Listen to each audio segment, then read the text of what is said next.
They went across the lake to the region of Gerasene. When Jesus got out of the boat, a man with an impure spirit came from the tombs to meet him. This man lived in the tombs, and no one could bind him anymore, not even with a chain. For he had often been chained hand and foot, but he tore the chains apart and broke the irons on his feet. No one was strong enough to subdue him. Night and day, among the tombs and in the hills, he would cry out and cut himself with stones. When he saw Jesus from a distance, he ran and fell on his knees in front of him. He shouted at the top of his voice, "What do you want with me, Jesus, Son of the Most High God? In God's name, don't torture me." For Jesus had said to him, "Come out of this man, you impure spirit." Then Jesus asked him, "What is your name?" "My name is Legion," he replied, "for we are many." And he begged Jesus again and again not to send them out of the area. A large herd of pigs was feeding on the nearby hillside. The demons begged Jesus, "Send us among the pigs. Allow us to go into them." He gave them permission. And the impure spirits came out and went into the pigs. But the herd, about 2,000 in number, rushed down the steep bank into the lake and were drowned. Those tending the pigs ran off and reported this in the town and countryside, and the people went out to see what had happened. When they came to Jesus, they saw the man who had been possessed by the legion of demons sitting there, dressed and in his right mind. And they were afraid. Those who had seen it told the people what had happened to the demon-possessed man, and told about the pigs as well. And then the people began to plead with Jesus to leave their region.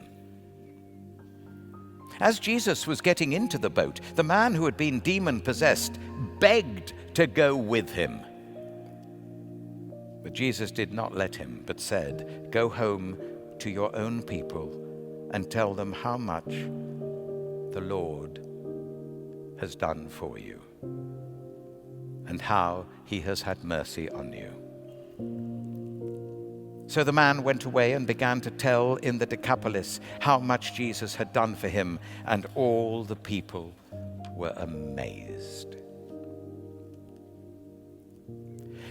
When Jesus had again crossed over by boat to the other side of the lake, a large crowd gathered around him while he was by the lake. Then one of the synagogue leaders, named Jairus, came. And when he saw Jesus, he fell at his feet. He pleaded earnestly with him, "My little daughter is dying. Please come and put your hands on her so that she will be healed and live." So Jesus went with him. A large crowd followed and pressed around him, and a woman was there who had been subject to bleeding for 12 years. She had suffered a great deal under the care of many doctors and had spent all she had.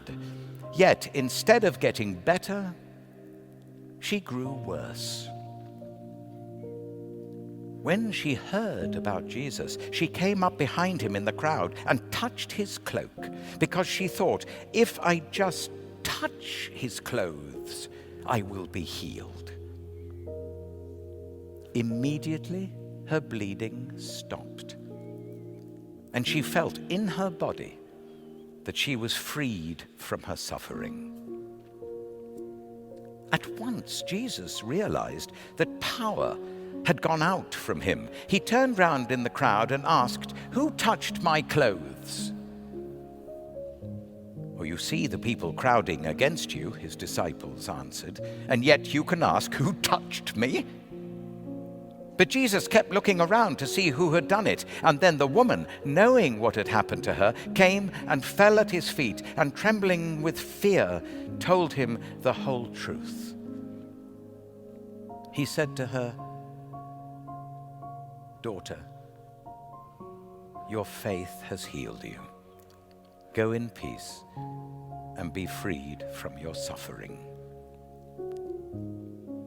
While Jesus was still speaking, some people came from the house of Jairus, the synagogue leader. "Your daughter is dead," they said. "Why bother the teacher anymore?" Overhearing what they said, Jesus told him, "Don't be afraid, just believe." He did not let anyone follow him except Peter, James, and John, the brother of James. And when they came to the home of the synagogue leader, Jesus saw a commotion with people crying and wailing loudly. He went in and said to them, "Why all this commotion and wailing? The child is not dead, but asleep." But they laughed at him. After he put them all out, he took the child's father and mother and the disciples who were with him and went in where the child was. He took her by the hand and said to her, "Talitha cum," which means, "Little girl, I say to you, get up." Immediately the girl stood up and began to walk around. She was 12 years old. At this, they were completely astonished. But he gave strict orders not to let anyone know about this and told them to give her something to eat.